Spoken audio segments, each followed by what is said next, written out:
মুসলমানের দেশ, কালিমাওয়ালা দেশ। এই দেশের মধ্যে কোনো বেঈমান মুসলমানের কথার উপরে কোনো কথা বলতে পারবে না। আল্লাহর বান্দা সেই ঈমানে চেতনা নিয়ে দ্বীনের দাওয়াত যদি আমরা দিতাম, তাহলে অল্প কিছুদিনের ব্যবধানে আমার দেশ পুরো কালিমা পতাকায় উড্ডীন হয়ে যাইত, ঠিক কিনা? আরে নবীর উম্মতের দল, হিংসা ভেদাভেদ বাদ দাও, এখনই ঐক্যর সময়। দ্বীনের দাওয়াত দাও, নামাজের দাওয়াত দাও, জিকিরের দাওয়াত দাও, কোরআন তেলাওয়াতের দাওয়াত দাও। ইসলামী রাষ্ট্র কিভাবে গঠন করা যায় সে দাওয়াত দাও। আজকে তো অনেকে বলে হুজুররা কেন রাজনীতি করে? এ বান্দা, কোরআনে কি তুমি কি দেখো না? কোরআনেই তো আল্লাহ রাজনীতির বয়ান করেছে। এ বান্দা, কোরআনের মধ্যেই তো আল্লাহ রাজনীতির বয়ান করেছেন রে গোলাম। যদি ইসলামী রাষ্ট্র চাও, ইসলামের দাওয়াত দাও, মনের থেকে হিংসা দূর করিয়া দাও। হিংসার কারণে এক অপরের কাছে দাওয়াত দিতে চাই না। আরে আমি অমুক দল করি, আমি কেন ওই দলের লোকের কাছে যাব? আমি আওয়ামী লীগ করি, আমি কেন বিএনপির কাছে যাব? আমি চরমনাই করি, আমি কেন তাবলীগের কাছে যাব? আমি জয়নপুর করি, আমি কেন ফুরফুরার কাছে যাব?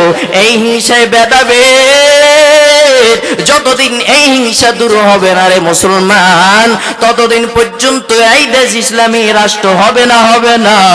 এখনই দলাদলি বাদ দাও, সবাই এক হইয়া ইসলামের বিরুদ্ধে যারা কথা বলে তাদেরকে রুখে দিতে হবে। আমার দেশ স্বর্ণের দেশ, কত রক্তের বিনিময়ে আমার দেশ স্বাধীন হয়েছে। এই রক্তে রঙ্গিত হবে আমার দেশ।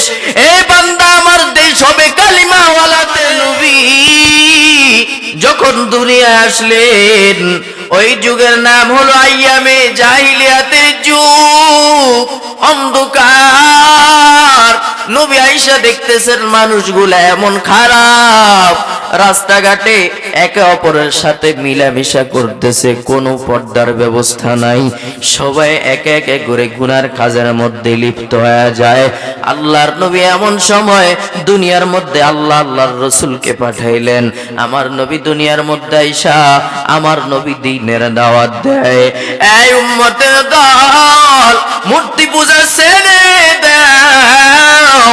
মূর্তির হাত আছে কিন্তু হাত নাড়ার শক্তি নাই, মূর্তির চোখ আছে কিন্তু দেখতে পারে না। এ উম্মত, মূর্তি পূজা করিও না। আল্লাহর নবী যখন দ্বীনের দাওয়াত দেয়, বেঈমানেরা আমার নবীর উপর কত আক্রমণ করে, বেঈমানেরা আমার নবীর উপর কত জুলুম করে, সাহাবা একরামদের প্রতি কত জুলুম করে। আরে নবীর উম্মতের দল, আমার নবী দ্বীনের দাওয়াত দেওয়ার সময় কত মার, কত আঘাত আমার নবী সহ্য করেছেন রে উম্মত। আজকে তুমি উম্মত হয়ে কেন দ্বীনের দাওয়াত দিতে লজ্জা পাও? একজন মুমিন বান্দাকে কেন নামাজের দাওয়াত দিতে লজ্জা পাও? একজন মুমিন বান্দাকে কেন, বান্দা কেন একজন বেদিনকে কালিমার দাওয়াত দিতে বড় ভয় পাও? বান্দা, নবীর মতো তো আমরা এত কষ্ট সহ্য করি নাই। নবী ইসলামের জন্য কত কষ্ট করেছেন। নবী কালিমার দাওয়াত দেয়, বেঈমানেরা আমার নবীকে পাথর মারে আর বলে তাকাইয়া দেখ, পাগল হেঁটে যায় পাগল। আমার নবী দ্বীনের দাওয়াত দেয়, বেঈমানেরা আমার নবীকে পাগল বলে সম্বোধন করে। আমার নবীকে বৃষ্টির মতো পাথর মারি, আমি আর তুমি তো দ্বীনের দাওয়াত দিয়া আমাকে আর তোমাকে তো কেউ পাগল বলে না। নবীর মতো আমাকে আর তোমাকে কেউ বৃষ্টির মতো পাথর নিক্ষেপ করে না। এ বান্দা, তারপর কেন ইসলামের দাওয়াত দিতে ভয় পাও? যদি প্রত্যেকটা প্রত্যেকটা মুমিন ঈমানের আওয়াজ নিয়া, আল্লাহর মহব্বত নিয়ে, রাসূলের মহব্বত নিয়ে যদি দ্বীনের দাওয়াত দিতে থাকতো, মনের থেকে হিংসা ভুলিয়া যাইত। এ বান্দা আজকে দলের পাগল, আমি অমুক দল করি, ওই বান্দা আমার দল করে না, এই কারণে আমি তাকে মহব্বত করি না। না রে গোলাম, না না, এটা তো নবীর আদর্শ নয়। তুমি ভিন্ন দল করতে পারো, আমি ভিন্ন দল করতে পারি, কিন্তু নবীর বেলায় কোনো দল নাই, কোরআনের বেলায় কোনো দল নাই, দ্বীনের দাওয়াত দেওয়ার বেলায় কোনো দল নাই। সবাই ঐক্যবদ্ধ হইয়া যদি দ্বীনের দাওয়াত দিতে পারতাম, তাহলে এই দেশটা মুহূর্তের ভিতরে স্বর্ণের দেশ হয়ে যাইত, ঠিক কিনা? এজন্য দ্বীনের দাওয়াত দেওয়া চালু করিয়া দাও। একজনে আরেকজনের বিরুদ্ধে ষড়যন্ত্র করিও না রে ভাই, একে অপরের বিরুদ্ধে বদনাম করিয়া নিজের আমলটাকে নষ্ট করিও না। এখনই ঐক্য হওয়ার সময়। আমাদের দেশটা মুসলমানের দেশ, আমাদের দেশটা কালিমাওয়ালা দেশ, অতএব এই দেশের মধ্যে মুসলমানের আওয়াজ উঁচু থাকবে, বেঈমানদেরকে মুসলমানের চাইতে উঁচু আওয়াজে কথা বলতে দেওয়া হবে না রে মুমিন। এই প্রস্তুতি নিয়ে যদি রাজপথে নেমে যাও, মুসলমানের দেশ, কালিমাওয়ালা দেশ, এই দেশের মধ্যে কোনো বেঈমান মুসলমানের কথার উপরে কোনো কথা বলতে পারবে না। আল্লাহর বান্দা সেই ঈমানে চেতনা নিয়ে দ্বীনের দাওয়াত যদি আমরা দিতাম, তাহলে অল্প কিছুদিনের ব্যবধানে আমার দেশ পুরো কালিমা পতাকায় উড্ডীন হয়ে যাইত, ঠিক কিনা? আরে নবীর উম্মতের দল, হিংসা ভেদাভেদ বাদ দাও, এখনই ঐক্যর সময়। দ্বীনের দাওয়াত দাও, নামাজের দাওয়াত দাও, জিকিরের দাওয়াত দাও, কোরআন তেলাওয়াতের দাওয়াত দাও, ইসলামী রাষ্ট্র কিভাবে গঠন করা যায় সে দাওয়াত দাও। আজকে তো অনেকে বলে হুজুররা কেন রাজনীতি করে? এ বান্দা, কোরআনে তুমি কি দেখো না? কোরআনেই তো আল্লাহ রাজনীতির বয়ান করেছে। এ বান্দা, কোরআনের মধ্যেই তো আল্লাহ রাজনীতির বয়ান করেছেন রে গোলাম। যদি ইসলামী রাষ্ট্র চাও, ইসলামের দাওয়াত দাও, মনের থেকে হিংসা দূর করিয়া দাও। হিংসার কারণে এক অপরের কাছে দাওয়াত দিতে চাই না। আরে আমি অমুক দল করি, আমি কেন ওই দলের লোকের কাছে যাব? আমি আওয়ামী লীগ করি, আমি কেন বিএনপির কাছে যাব? আমি চরমনাই করি, আমি কেন তাবলীগের কাছে যাব? আমি জয়নপুর করি, আমি কেন ফুরফুরার কাছে যাব? এই হিংসায় ভেদাভেদ, যতদিন এই হিংসা দূর হবে না রে মুসলমান, ততদিন পর্যন্ত এই দেশ ইসলামী রাষ্ট্র হবে না, হবে না।